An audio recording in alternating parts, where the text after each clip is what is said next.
Ministry is a really interesting animal because it's a profession that requires you to be up in front of hundreds or thousands of people on a regular basis as if you were the very mouthpiece of God. Now, we know it is not actually supposed to function that way, but that's how some people see it. So imagine what kind of people that draws. It's either going to draw the reluctantly humble or the called, or it's going to absolutely draw the narcissist. Really seminaries should be weeding people out through psychological evaluation, or at least getting them some counseling if there's some warning signs in this early on, to not allow people to get so far into the process who are absolutely self-interested. There's just one caveat I want to give before I start into all this. It's called the Goldwater Rule. The Goldwater Rule basically says that clinicians should not diagnose people who are not their patients. So a clinician shouldn't just watch the evening news or watch TV or read the paper and say, hey, that person's a narcissist, and speak publicly labeling someone as a diagnosis when they've never actually seen them as a patient. We want to really apply that here, because I really don't want you to watch this and go around and apply this label to like YouTube pastors and megachurch pastors, because there's a good chance you're going to be wrong. This really takes a lot of personal knowledge and experience to be able to really put your finger on where this is actually coming from. So here are the qualifications for clinical narcissism from the Diagnostic and Statistical Manual, Volume 5. That's the gold standard reference for psychological disorders in clinical practice. Number 1, there is an impairment in self-functioning in one of two areas. The first is the area of identity. And here's what it says: excessive reference to others for self-definition and self-esteem regulation. Exaggerated self-appraisal. It may be inflated or deflated, or vacillate between the extremes. The emotional regulation mirrors those fluctuations in self-esteem. So there's an excessive reference to others for your own definition and value. Okay. Always this comparison, always figuring out who's where in the pecking order. There's a constant reference to others. Now, where you may see something like this in ministry is that the senior pastor or a pastor in general is making positive or negative comparisons with other people. They may make positive or negative comparisons with other people on staff, with anyone who they see that they believe they're in competition with, which is not a kingdom idea at all. You have a senior pastor who keeps raising up younger leaders, and as soon as that younger leader becomes somewhat of a threat to the senior pastor, you notice that they get fired, they get laid off, they get let go, okay? Because that senior pastor who's narcissistic has to take credit for everything, and they're good with that someone in a subordinate position as long as that person doesn't start stealing their thunder, as long as that person doesn't start moving in on getting validated or any kind of credit for the things that are happening, because the narcissist's self-regulation of identity is highly dependent on how others around them are being positioned, and they don't want to see that kind of competition because it's going to make them feel diminished, and so they're going to fight against that, okay?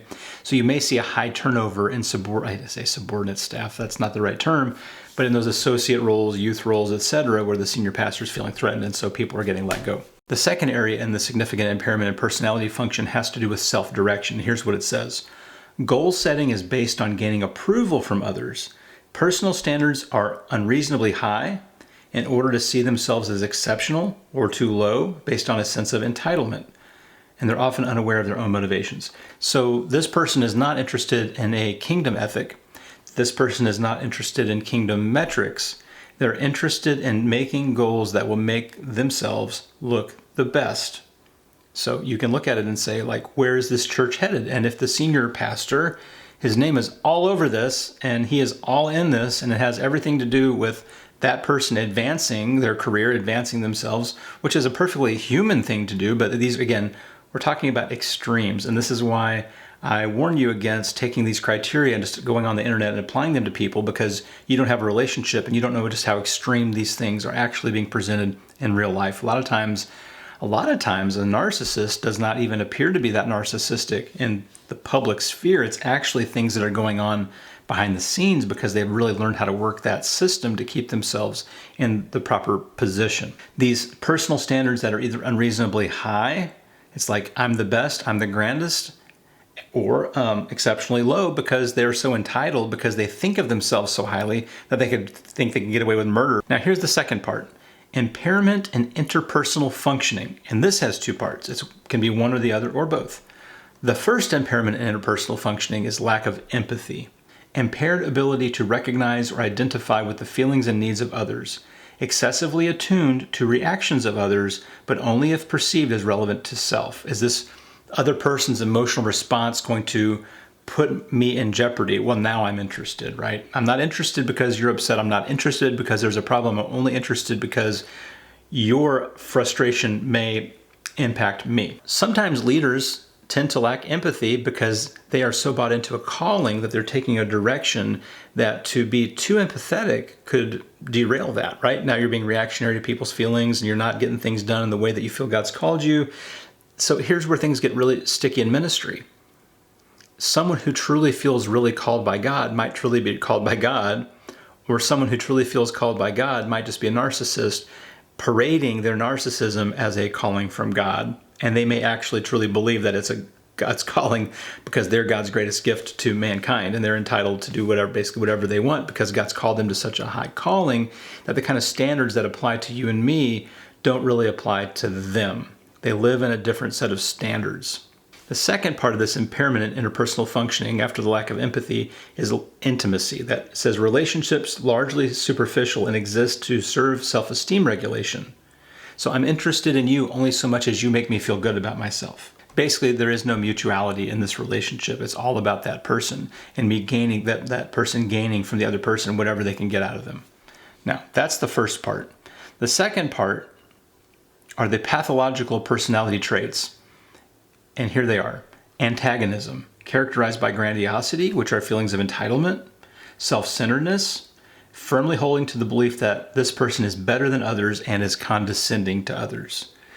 How does this person respond when they get into conflict? Do they listen? Are they kind? If their position gets challenged, do they fight? Do they get defensive? Do they fight you to the bitter end if there is going to be some kind of personal cost relationally or positionally or financially for them?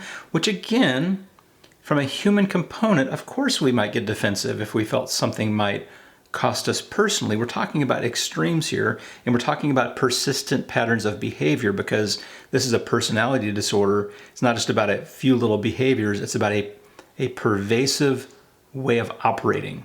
There's antagonism toward others. Do they lash out? Do they attack? Are they fighting? Do they lack the fruit of the Spirit? Love, joy, peace, patience, kindness, goodness, faithfulness, gentleness, self-control. You would sure think a Christian leader would be a Spirit-filled person who would then be a fruit-filled, that's very hard to say, a fruit-filled person, not an antagonistic person. Jesus said the greatest among you is your servant, but a pathological narcissist suffers from grandiosity. They think so highly of themselves that they are using and abusing others to fit and advance their agenda. So a narcissist is not interested in God's calling upon you.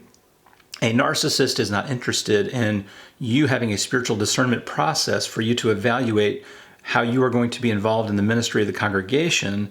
A grandiose pathological narcissist is going to want to bend you and meld you into their purposes to advance their own agenda rather than the God's kingdom agenda. Grandiosity, this feeling that they're better than everybody else, they're bigger than everybody else, they're more entitled than anyone else.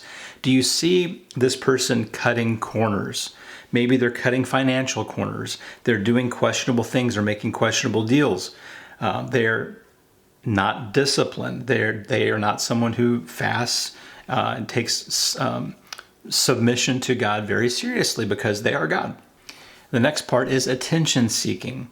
They are constantly wanting to be in the spotlight. They can't let other people get the praise. If this person's getting praise, they're going to shuffle themselves right in front of them and make sure that the praise feels like it's coming on to them. They can't stand anybody else to be advancing up the ladder. They're going to have to start knocking people back down. And again, this comes from an insecurity for them to feel dominant and in a position where they can continue to maintain their position or advance their position.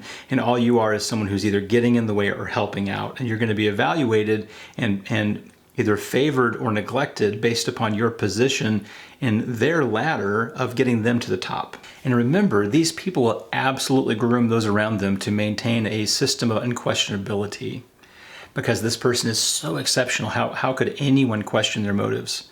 You would be absolutely shamed and felt guilty and punished and traumatized over questioning anything. So something seems out of place and you bring it to the attention of the leadership or this pastor in general, and you say, hey, what's going on with this? And you are absolutely gaslighted and made to feel like you are an absolute lunatic, loser, fringe person because you just don't get how things work around here. This person's God's gift to humanity.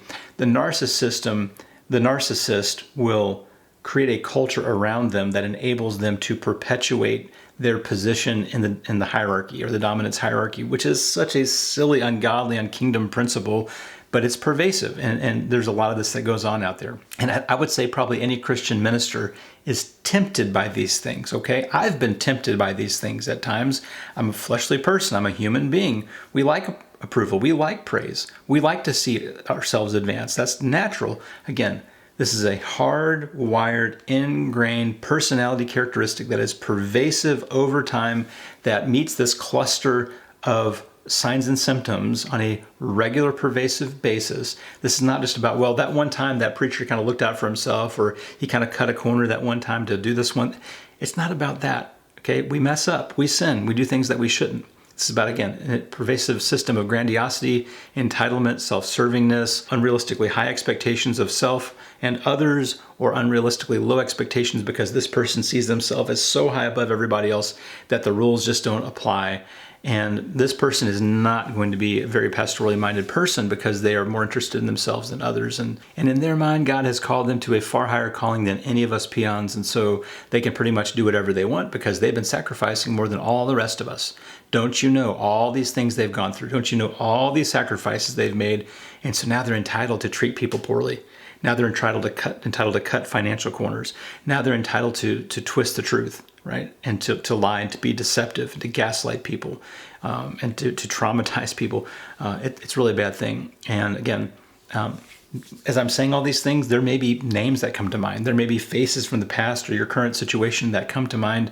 And I don't want you to blast these people. I don't want you to attack them or go after them. It's probably not going to work anyway. But to pray for them, to be mindful of them, to think about how you might be able to get away from them. Because our temptation is to say, I'm going to help make this person better. Like, what kind of things could I do to help these behaviors improve? You're not going to help it improve. It's a deeply ingrained personality characteristic in someone who can actually succeed in a lot of ways and make the church look amazing, because sometimes these people just go after these amazingly lofty ideas and ideals and things that they want to execute on and absolutely crush them. And so these people keep going up the ladder because they've been so highly successful, because going up the ladder is what they need to keep themselves feeling right about themselves and to keep themselves emotionally stable. And so this is how they're coping. And you're not going to change that. This person just doesn't need to be in that position. If you're a Christian leader and someone else who is under your authority is acting like this person absolutely needs some help.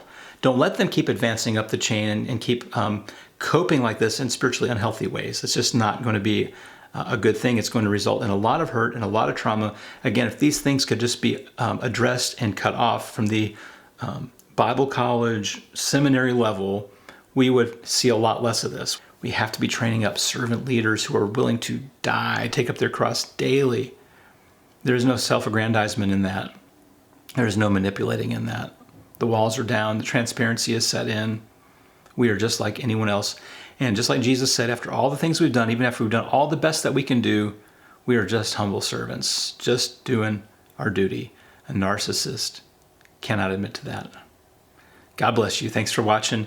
If you haven't subscribed, now's the time to do it. Watch another video, and we will see you again soon. Take care.